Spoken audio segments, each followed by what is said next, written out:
மக்கள் தொலைக்காட்சி நேயர்களுக்கு வணக்கம். அடியேன் திருமயிலை கற்பகலட்சுமி சுரேஷ் கச்சியப்பர் அருளிய கந்தபுராணத்தை உங்களோடு பகிர்ந்து கொள்வதில் மற்றற்ற மகிழ்ச்சி.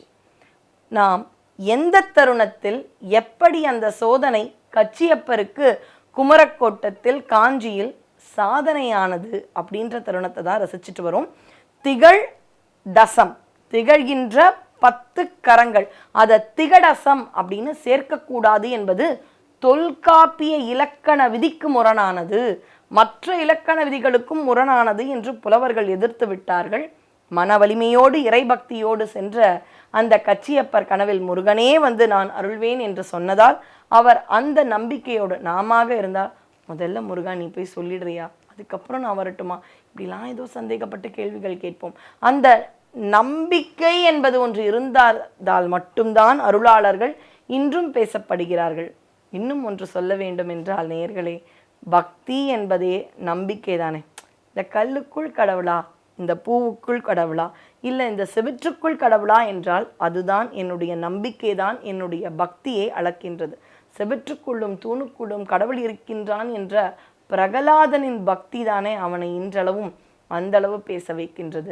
அந்த பிரகலாதனின் பக்தி மறக்கக்கூடியதா?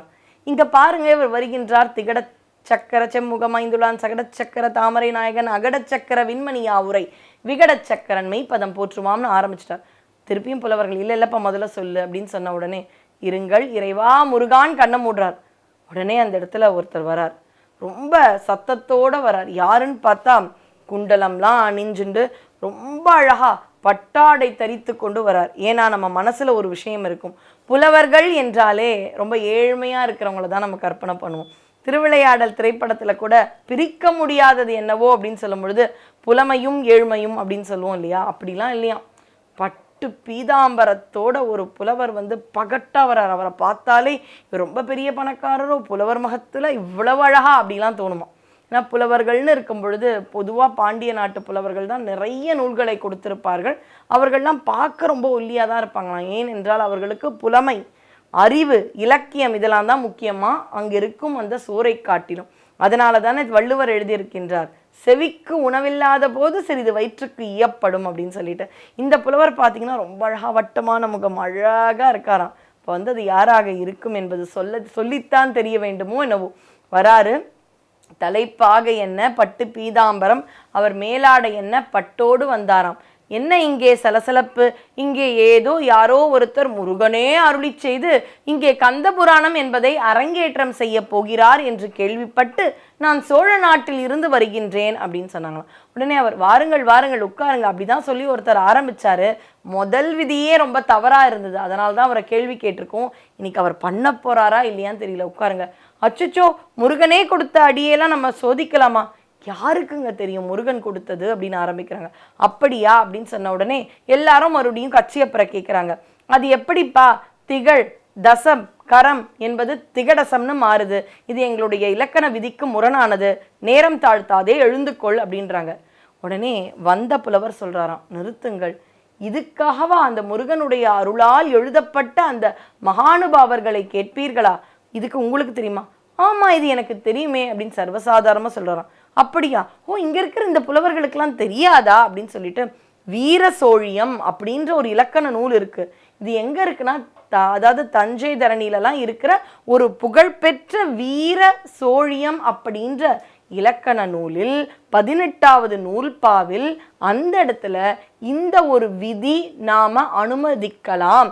திகழ் அதோடு கூட்டல், நம்ம பிளஸ்ன்னு சொல்றோம் புரியறதுக்காக, அது சரியா சொல்ல வேண்டும் என்றால் திகழ் கூட்டல் கரம் தான் திகடசம். திகழ் கூட்டல் தசம் கூட்டல் கரம் தான் திகடசம் அப்படின்ற வார்த்தையா மாற்றி எழுதலாம் அப்படின்றது அந்த 18வது நூற்பாவை வீரசோழியம் இலக்கண நூலில் இருக்கே. இதுக்கு போய் அவர்கிட்ட கேட்குறீங்க. இது பாருங்க, என்கிட்ட கூட அந்த வீரசோழியம் அப்படின்ற அந்த இலக்கண நூல் இருக்கிறது அப்படின்னு காமிச்சாராம். உடனே அங்கே இருக்கிற புலவர்கள் எல்லாம் சரி பார்த்தாங்க. எவ்வளோ அழகா அன்னைக்கு பாருங்க, ஒரு பக்கம் சோதனை, இன்னொரு பக்கம் பாருங்க எவ்வளவு ஒவ்வொரு பாடல்களாகட்டும் அதில் இருக்கும் ஒவ்வொரு வார்த்தைகளாகட்டும் நேர்த்தி என்ன, அவ்வளவு தரமானது. அதாவது ஆங்கிலத்தில் ஒரு வார்த்தை சொல்லுவாங்க, குவாலிட்டி அப்படின்வாங்க. குவான்டிட்டினா அளவு எவ்வளோ வேணாலும் இருக்கலாம். ஆனால் ஒன்று சொன்னாலும் முத்து மாதிரி இருக்கிற குவாலிட்டி அப்படின்ற தரத்தோடு நம்முடைய தமிழ் பெரியவர்கள் கொடுத்த அந்த பொக்கிஷத்தை வைத்து நாம் கொண்டாட வேண்டும். ஆனால் இன்னைக்கு பார்த்தீங்கன்னா தமிழை ஒரு படிக்கும் மொழியாக எடுத்துக்கொள்ளக்கூட குழந்தைகள் யோசிக்கிறது இல்லைன்னா குழந்தைகளுக்கு தெரியாது, ஆனால் பெற்றோர்கள் யோசிக்கிறார்கள். அப்படின்ற அவல நிலைமையை பார்க்கும்பொழுது வருத்தமாக இருக்குது. தமிழ் மட்டுமல்ல, யார் யாருக்கு எந்தெந்த மொழி தாய்மொழியோ அந்த மொழியில் அந்த குழந்தைகளை பேசவும் எழுதவும் கற்றுக் கொடுக்க வேண்டும். ஏன்னா மகாத்மா காந்தியடிகள் சொல்கிறார்கள், யார் எந்த ஒரு மனிதனுக்கு அவர்களுடைய தாய்மொழியை எழுதவும் பேசவும் நன்றாக தெரியுமோ, ஏன்னா நமக்கு இருக்கும் ஒவ்வொரு புதிய சிந்தனைகளும் நம்முடைய தாய்மொழியில் தான் உருவாகுமா. நமக்கு வேறு மொழி தான் தெரியும்னா நமக்கான அந்த உண்மையான சிருஷ்டித்தல்னு சொல்லக்கூடிய புது புது கிரியேட்டிவிட்டி அப்படின்றது அதாவது தமிழ் மொழி தாய்மொழின்னு தெரிந்தவர்களை காட்டிலும் அவர்களுக்கு கம்மியாக வரும். அதனால் யாருக்கு என்ன மொழி தாய்மொழியோ, மலையாள நண்பர்களாக இருக்கலாம், தெலுங்கு நண்பர்களாக இருக்கலாம், கன்னடம் பேசும் நண்பர்களாக இருக்கலாம், அந்த தாய்மொழியை அவர்களுடைய குழந்தைகளுக்கு கற்றுக் கொடுக்க வேண்டும். அப்போ அவர்களுடைய அந்த கிரியேட்டிவிட்டி, இமேஜினரி பவர் அப்படின்றது அவ்வளவு அழகாக வளரும். இது மகாத்மா காந்தியடிகள் பதிவு செய்யப்பட்ட ஒரு விஷயம்.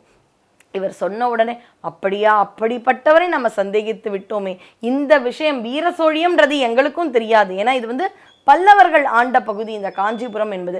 இதோ இங்கே இருக்கக்கூடிய கச்சியப்பருக்கு கூட தெரியாது. ஏன்னா அவர் சொன்னார், மற்ற எல்லாத்திற்கும் நான் இலக்கண விதி பார்த்தேன், இந்த ஒன்றுத்துக்கு நான் இலக்கண விதி பார்க்கணும்னு கூட தோணலை, ஏன்னா முருகன் கொடுத்த அடி அப்படின்னார். அப்போ அவருக்கும் தெரியாது. அப்படிப்பட்ட ஒரு புதிய வார்த்தையை அவர் பிரயோகித்திருக்கின்றார். அவருக்கு தெரியாத வார்த்தையை பிரயோகித்திருக்கின்றார் என்றால் கண்டிப்பாக அது அவர் முயற்சியில் வந்த வார்த்தை அல்ல, சாக்ஷாத் முருகப்பெருமான் கொடுத்த ஒரு வார்த்தை என்பதை நாங்கள் ஒற்றுக்கொள்கிறோம்னு சொன்ன உடனேயே அங்கிருந்த புலவர் அங்கிருந்து மறைந்து விட்டாராம்.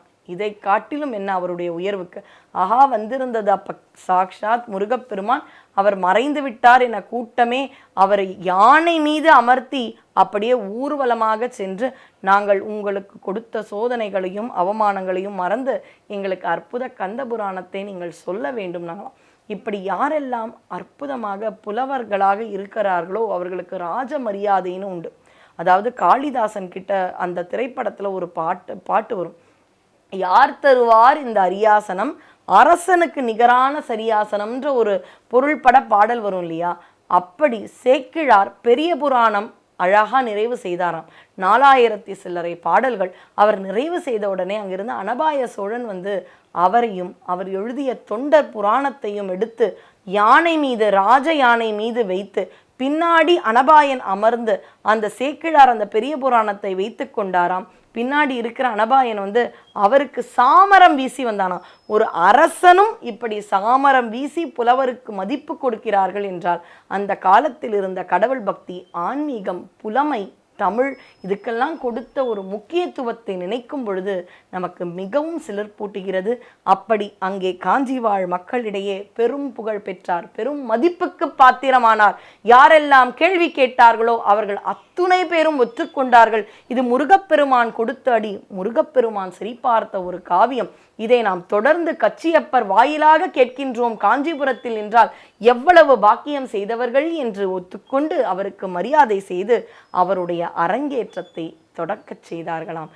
நாமும் அந்த அற்புத கந்தபுராணத்தை தொடர்ந்து ரசிப்போம். நன்றி, வணக்கம்.